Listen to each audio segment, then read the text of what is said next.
nyame asesa na otwofo fra kwasa beto yembiem richo kono so de we hia no hot so de amese we hia so de beka ho ntie do mo se so mo de asi ha ma ye ne na me monitor na fe fa nkomo e wo ho di ho se e ma no ba de a we se mre no omudi yes omudi omomre so too much daily graphic da bokrata abena no na me de sha se se de obobo animu ahomache no ye ECOWAS mpanimfo ekire mu se democracy ni ho kwan se ye yire na pampe ma shuro bi ni hu bi abem say relax say mu guo no bi aye free no express no ho eno ne democracy no nya pampe no ni ade nti be ka say wo ni je man ni mu ho nsensem ku asienti defense chiefs wono mo ahia adwendwene ne ma hodo ho nti wo ba telegraph democrat ya wani mo ha yesofo a wono ehwe defense so ye owura Dominic Nitiwo ne mfonyi edani mu ha fefefe moderator foforo ya you know Reverend Dr. Abraham na na opare kwache ono so ne mfonyi edani mu ha presby asore won akoyi dem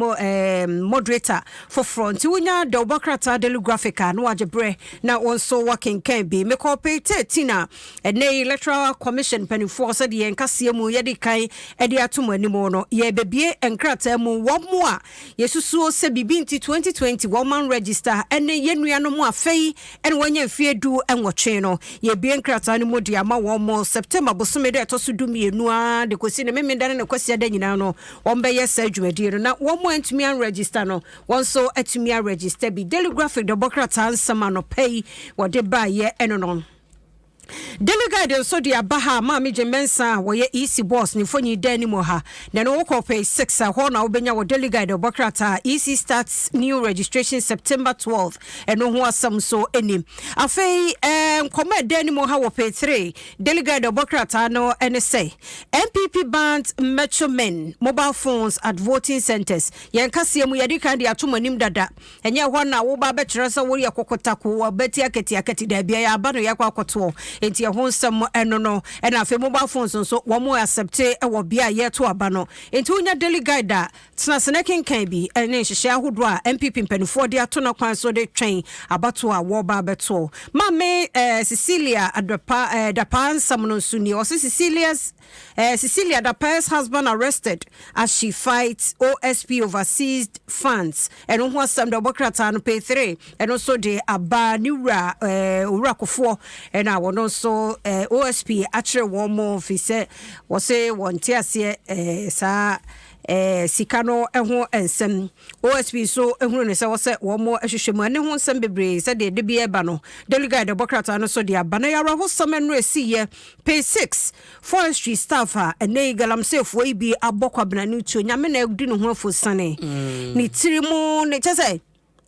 omo toto ne basa ha dwene pa nti bambo no mama nyire ne ya wo betumi ahyehye abo wo mo ho ban free nipa bons fo bi sensem no wo sempen 4 year delegate na ma ne bono no wo pay 6 wan so ECOWAS nso so wo mo aye crowd pa ni je ho ne de kwa no wo mbekọ na wo mo akohwa ma inuama to ye the find that obokrata no sunie Dr. Patrick kuma boaje se mama Ghana ni bia ye mo hyehye no se ne apomudi adwuma yefo ni nyina dodo no afiri o man mu koda bi wo se ye wo over 40,000 trained nurses a wom kro nya adwuma nye enti ene obi kono bi nso nkwa mu ayede wom so baba be replace wo ho na doctor free yakoto nsugusu e kasa COVID-9 the find that the democrat and in my plans will impact all Ghanaians positively enti ono so ne ho asem nie Access Bank Ghana so I recorded 514.2 million profit before tax in 6 months wom so edia wode about the find that the democrat no eno the weekend the new weekend crusading guidance so adie enie Cecilia Dapa's husband under arrest and also no na for Dr. Fiya Kotonso say I have big plans for Ghana no and also hani no take promises to win Clote Kwale seat my MPP and also ho asemeni nsem bi jebre na fe unya the new weekend crusading guidance so working kind Ghanaian publisher so the aba ECOWAS going to Niger with its own resources no and also assembly I have better strategies for Ghana free yakuto and so the new ra okujuto a black one so actually be the afabioji one more head office no and cost and afi Professor Jampo say University of Ghana UTAC president and also Ghanaian publisher the bokrata no de abanti abana anopesa me ba ya am abosu to e de amon we na efia fiada nti kofini fiafo nyina ya wo share yes a happy soul yeah they always happy they do a fiada na dia ya na ya strong confess radia dom and wodi aba bedru nti me fam nsi ha ya chia obia ya do obia me wa so bayire wo ho mema obi me ma me me ka me ma me owo nkranza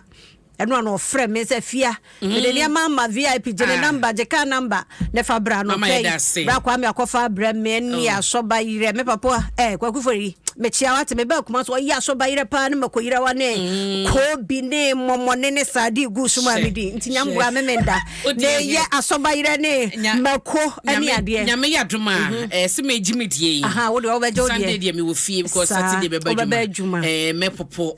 na